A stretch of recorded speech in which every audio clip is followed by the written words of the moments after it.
Hi there, and welcome to the Salted Pepper, where we cook for real life using real food and we keep it real simple. And today we're going to make one of my favorite quick dishes, the Sloppy Joe. We're going to do it right in the Ninja Foodi, and you can see how quick and easy it is. First thing we're going to do, turn the Ninja Foodi on, select the sear saute mode. High is fine. No need to set the time. In fact, it won't let you set the time. That's not an option. I think they want you to stay right here when you're searing and sauteing. There's 4 or 5 different temperature settings, but for this, we're gonna go ahead and stick with high. Now, I'm gonna add in about a tablespoon of olive oil. I'm using ground turkey to keep my sloppy joes just a little bit leaner, but if you're gonna use ground beef, you can probably skip the step of adding in the olive oil because the ground beef is gonna have a little more fat in it. If you use an 80-20 blend, you might actually want to strain this after so you don't have so much fat in your sloppy joe, which will also create more liquid and your bun might not stay together and it could be a big mess. So if you're using 97-3 though, you probably don't have to strain it. So we're going to let the pot heat up before we put in the ground turkey or ground beef. And that way, when we put it in, it will start to cook immediately and we'll have a little less sticking to the bottom.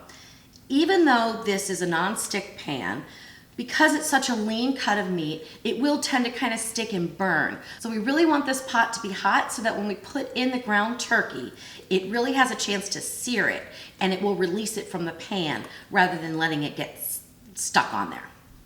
Once this gets heated up, we're gonna add in our ground turkey and our spice blend. Now what I have here is 1 teaspoon of sea salt, a half a teaspoon of pepper, and a half a teaspoon of garlic powder. We will also add in our onions and get those sauteing. All right, so our pan has heated up. Now this Ninja Foodi inner pot is non-stick, of course, but it also is a little convex. So the olive oil tends to go around to the sides of the pan. So what I'm gonna do is I'm gonna add the meat over to the side and then bring it in with some of the olive oil. And I'm gonna use my little mix and chop like I always do when I'm doing ground meat. So I just put it over to the side here.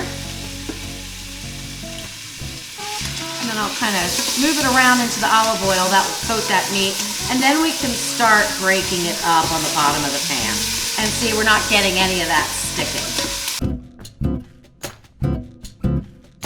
I'm gonna continue to chop this up and then I'm gonna leave it alone just to cook a little bit and add in the onions. This is 1 cup of Vidalia onions diced. You could use regular white onions or you could even use a red onion. I mean, if that's what you have, use it. That'll be fine. Stir in these onions a little bit. And then I'm gonna put in my spice blend, which is 1 teaspoon of salt, half a teaspoon of garlic powder, and a half a teaspoon of pepper. And you wanna add it in at this stage because we want to season the meat, especially with a ground turkey. It tends not to have that much flavor, so we wanna kind of boost that and season our meat right now.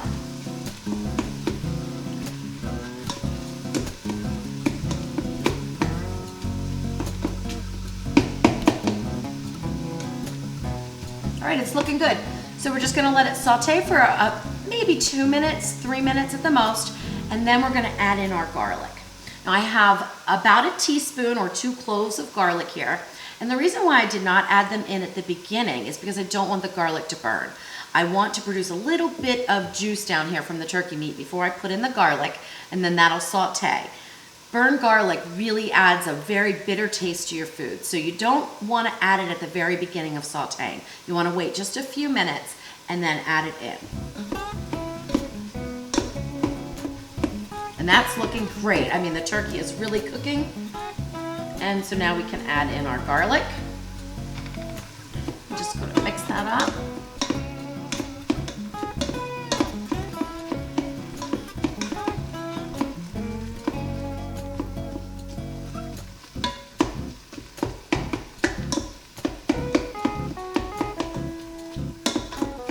Oh, it smells so good. Okay, now we can go ahead and add in our 1 cup of diced green peppers, which is about 1 medium-sized green pepper. Add that in.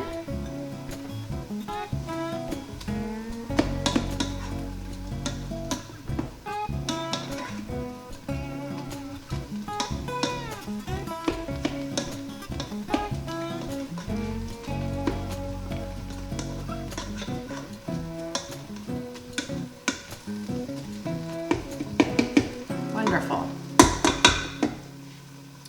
right, use this anymore. So I'm just going to scrape this off here.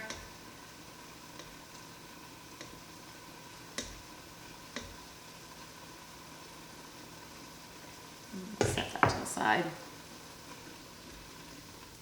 The meat's nicely chopped up into little bits. Perfect. Now we can add in our fire roasted tomatoes.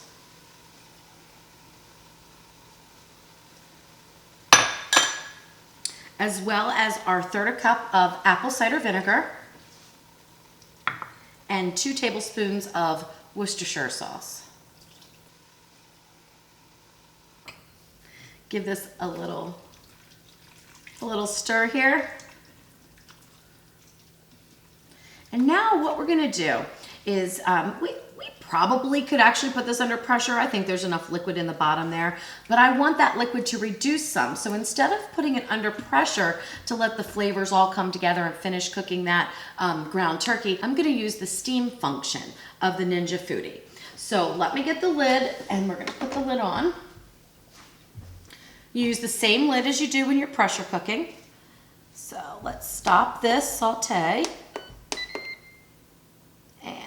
Go ahead and get our lid on.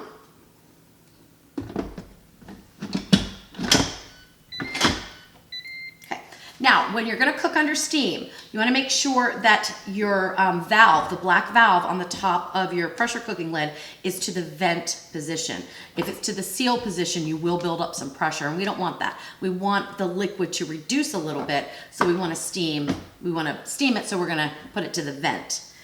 So let's select steam, and we just need to do 5 minutes. There is no temperature setting, so there's no high or low with steam. It's either on or off, and we're just gonna hit that steam button. Now what's gonna happen is the Ninja Foodi is gonna come up to temperature. It's gonna build up the steam inside, just like it does when it's building pressure, but it's gonna release the steam right back out. So we will see this move around for several minutes before we actually see the 5-minute countdown. Okay, so literally it took a lot less time than I even thought or remembered, because I have done this before. It took about 2 minutes to start the countdown. So we're gonna let it steam for 5 minutes, and I think it's 4 minutes now, and then we will open the lid. One thing to know about when you are using the steam function is you can always open the lid. So if you have it steaming and you wanna open it up to check on it, you can do that, no problem. It doesn't seal because you're not under pressure. And so if you want to give something a stir or something like that, you can do it. But be very careful, because there is a lot of steam built up in there, so I don't want you to get burned. Don't put your face over there when you're opening the lid. All right, so we just have a few more seconds left, and then we'll remove the lid, and we'll add in 1/3 cup of tomato paste and 1/3 cup of brown sugar. This is gonna act as thickening for our sauce. So when we open the lid, it's gonna look a little thin, don't worry. And open the lid away from you just to divert that steam, okay? So you don't get a little steam bath. It smells so good, but it is a little runny. So now we need to add in our tomato paste and our brown sugar.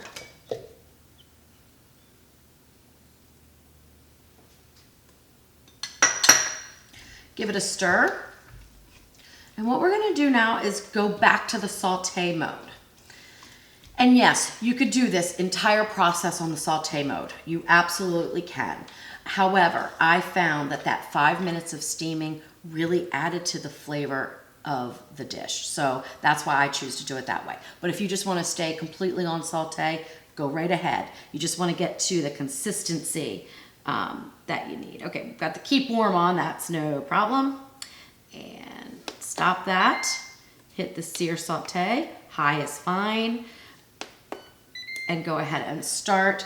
And what I'm gonna do is just get the brown sugar and the tomato paste incorporated here, and then sort of reduce it down just a little bit so that it's thick enough for our sloppy joes. It's looking really good. At this point, you could certainly give it a taste too, in case you wanted to add more salt, more garlic powder, more pepper, season it up to your liking. A little more sugar, a little more vinegar, you know, now's the time to do that. All right, looks great. So I have a bun here, and what I'm gonna do is, when this reduces maybe about 3 minutes, I'm gonna throw in the rack right there with the sloppy joe mixture inside the inner pot, throw in the rack and toast the inside of the bun. The reason why I wanna do that is I wanna get the bun surface on the inside a little bit crispy. That way when I put on the wet sloppy joe mix, it's not gonna go through the bread, soak into the bread real fast, and create a sandwich that just falls apart as you're trying to eat it. This is smelling so good. And it really looks great and so easy. I mean, look, you can make it in under 20 minutes. All right, so this is looking great, and I'm gonna go ahead and turn the Ninja Foodi off for right now. Give this a stir. I want the bubbles that are formed from the boiling, I want those to kind of settle down a little bit because I don't want any splashing onto the top of my bun, which is gonna be on the rack. Right there. So just let that sort of settle down a little bit while we put in the rack. And of course the rack is clean. Okay, great. So everything's settled down. It's no longer really rapidly boiling. So I'm gonna go ahead and put my bun, and I'm gonna put it so that the inside is facing up towards the air fryer. We're gonna go ahead and lower the lid, turn the Ninja Foodi on. We're gonna select the air crisp setting. 390 is fine. You could even probably go 400, but I'm gonna just stick with the 390. It's not gonna take 20 minutes, but I'm just gonna load that in. And the beauty when you're cooking with the air fryer is that you can always take a peek and see how things are browning up or crisping up. Okay, so it's been just about 4 minutes total, and let's take a peek, and they are looking perfect. So the edges are a little brown here, but I can tell that they're nicely toasted, and they're just warm but soft on the outside, and that's the way you want them. You don't want this part to get too toasted or it'll end up being crumbly. I need to get my little mitt so we can pull that rack out.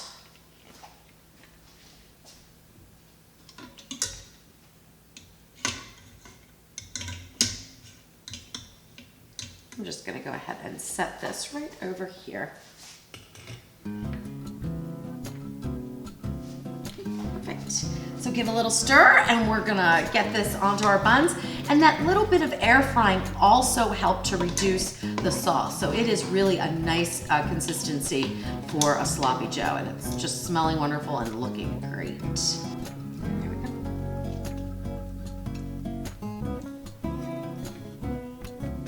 Looks perfect. I don't want to put too much on, but I want it to be a nice, sandwich here. Put the top on, and we'll give it a cut because that's going to make it a lot easier for me to eat, especially on camera.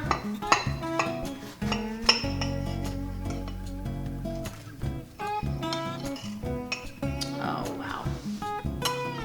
I just love sloppy joes. There's something about them that reminds me of childhood, and but I don't like a canned sloppy joes. I never have. And when I developed this recipe for sloppy joes, it's like, wow, they're so easy to make. You know, this is awesome. And I do have a recipe on my website, The Salted Pepper, for a turkey apple sloppy joe that is also delish. So you can go check that one out. All right, let's give it a taste.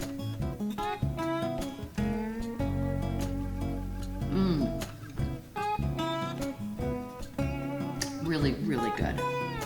Really, really good. So you get a little bit of the sweetness from the brown sugar.